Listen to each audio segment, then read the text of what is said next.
कुछ सवाल हैं जिनके हम जवाब दे रहे हैं, हम अपने अनुभव और अपने चिंतन मनन से दे रहे हैं। आप अपने अनुभव से इसका चिंतन मनन कीजिएगा, और अगर नहीं कर सकते हैं, आपके अंदर ये लग रहा है कि ये क्षमता नहीं है, तो उस क्षमता को ले आइएगा, आपको हर चीज़ खुद ही समझ में आने लगेगा।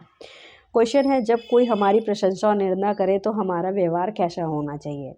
देखिए, ये निर्भर करता है कि है कौन। वैसे देखिए, आध्यात्मिक की जब सीढ़ी आप चढ़ रहे होंगे ना, तो आपको ये चीज़ समझ में आ जाएगा कि ये जो निंदा और ये सारी चीज़ें कर रहे हैं, ये व्यर्थ है, हमें इन उलझनों में नहीं उलझना चाहिए।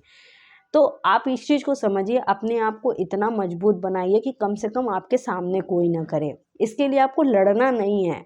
आपको देखिए, सबसे पहले आप जब किसी से कुछ कहेंगे ही नहीं, आप किसी के बारे में कोई निंदा करेंगे ही नहीं, तो कोई भी आपके सामने नहीं करेगा। और अगर कर भी रहा है, उसकी आदत है, तो आप सीधा मना भी कर पाएंगे। लेकिन यहीं अगर आपकी खुद की आदत है किसी का निंदा करने की, तो आप वहाँ पे मना भी नहीं कर पाएंगे। तो सवाल था कि हमारा व्यवहार कैसा होना चाहिए। हमने बताया कि सबसे पहले आप किसी का निंदा मत कीजिए, सामने कोई किसी का भी नहीं करेगा और आपका भी नहीं करेगा। रही बात आपके पीठ पीछे कहने की, तो कहने दीजिए, कोई भी कुछ भी कह सकता है, वो पूरी तरीके से स्वतंत्र है। बस अपने आप को इतना बनाइए कि आपके सामने कोई आपके बारे में कुछ भी उल्टा सीधा ना बोले। लेकिन हमारे माता पिता हैं, हमारे गुरु हैं, अगर वो हमारे अवगुण को बता रहे हैं, तो आप इसके लिए ये नहीं कह सकते कि ये मेरी निंदा कर रहे हैं। ये भी हमारे मन में आ जाता है।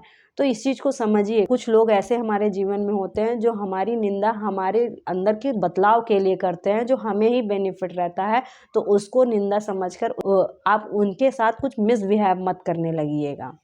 अगला सवाल है, एक समय के बाद अकेलापन क्यों महसूस होने लगता है? ये हमने बहुत सारे लोगों से ही सुना है कि बहुत अकेलापन लग रहा है, बहुत अकेलापन लग रहा है। वास्तव में होता क्या है कि हम सांसारिक चीज़ों में जब भाग रहे होते हैं, तो हम एक वस्तु के बाद दूसरी वस्तु, दूसरी के बाद तीसरी वस्तु, व्यक्ति, फिर किसी न किसी चीज़ के पीछे भागते रहते हैं, और सारी चीज़ हमें भगाती रहती है। कोई सामान के पीछे भाग रहे हैं, वो बदल गया, टूट गया, हम उदास हो गए। कोई व्यक्ति के पीछे भाग रहे हैं, भाई व्यक्ति, उसका अपना भी जीवन है, वो बदल गया, या उसका व्यवहार बदल गया, फिर हम परेशान हो जाते हैं।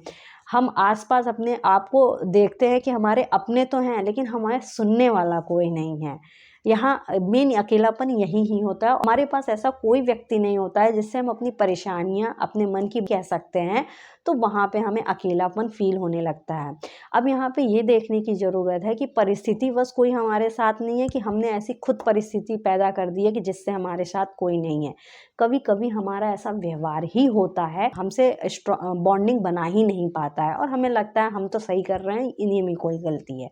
तो यहाँ पे ये चीज़ नोटिस कर लीजिए कि वाकई में परिस्थितिवश हम अकेलेपन के महसूस कर रहे हैं, या हमारा व्यवहार ही ऐसा है जिसकी वजह से हम अकेलापन महसूस कर रहे हैं।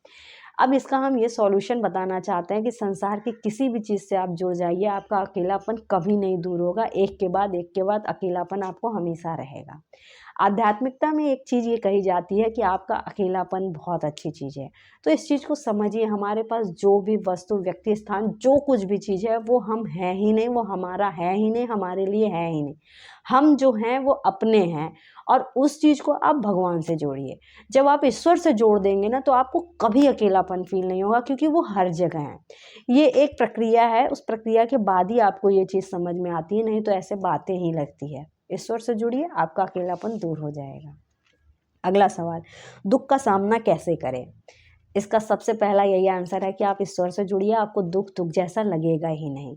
हमारे जीवन में वाकई में कुछ समस्याएं होती भी हैं, और कुछ समस्याएं हम अपने से भी बना लेते हैं।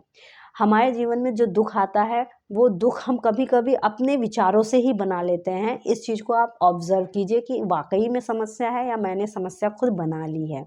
तो जो दुख है, उसका सामना करने के लिए आपको अंदर से शक्ति चाहिए, और शक्ति आपको ईश्वर से ही मिल सकती है। अगला सवाल है, ऑफिस के राजनीति का सामना कैसे करें? हम जब बाहर निकलते हैं, तो ऑफिस में क्या, हर जगह राजनीति मिलती है। हर कोई सिर्फ अपना ही फ़ायदा देख रहा है, दूसरे का नुकसान करके। कुछ लोग होते हैं सिर्फ अपना फ़ायदा देखते हैं, और दूसरे का नुकसान हो रहा होता है तो वहाँ अपना फ़ायदा रोक देते हैं।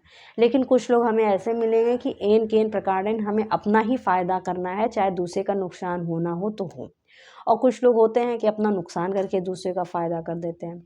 आप किस श्रेणी में हैं, आप ये देख लीजिए। और एक चीज़ ये बिल्कुल समझ लीजिए कि हम बाहर जब निकलेंगे, तो बाहर के लिए सिर्फ एक व्यक्ति होते हैं, सामने वाले की नज़र में, तो वो किसी भी तरीके से हमें हर्ट करके अपना फ़ायदा कर सकता है।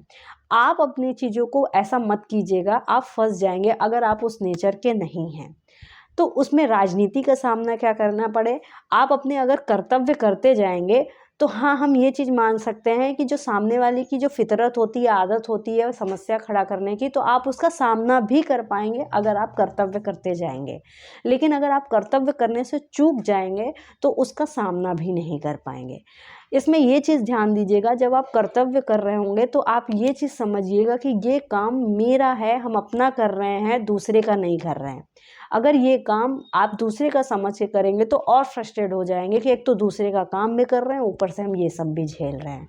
तो इस चीज़ को समझिए, इस शरीर को चलाने के लिए अगर कहीं आप जॉब कर रहे हैं, अपने परिवार को चलाने के लिए कहीं आप जॉब कर रहे हैं, उससे आपको पैसा मिल रहा है, तो वो आपके हिस्से का ही काम है, वो आपकी ही ज़िम्मेदारी है, उसे आपको करना ही चाहिए और उस काम को करिए। उसके बाद जो चैलेंजेस आ रहे हैं, जो सामने वाला प्रॉब्लम क्रिएट कर रहा है, तो आप उसको भी झेल जाएँगे, उसका भी सामना कर ले जाएँगे। अगला सवाल है, हमारी वजह से कभी किसी को दुःख न पहुँचे, इसके लिए क्या करें? आप अगर अपने कर्तव्यों का अच्छे तरीके से ध्यान देंगे तो कभी किसी को दुःख नहीं पहुँचेगा। एक ये भी परिस्थिति इसमें होती है कि सामने वाला अपने मन से दुखी होने लगता है, अपने विचारों से ही दुखी रहता है। उसके लिए हम कुछ नहीं कर सकते हैं, इस चीज़ को आप समझिए।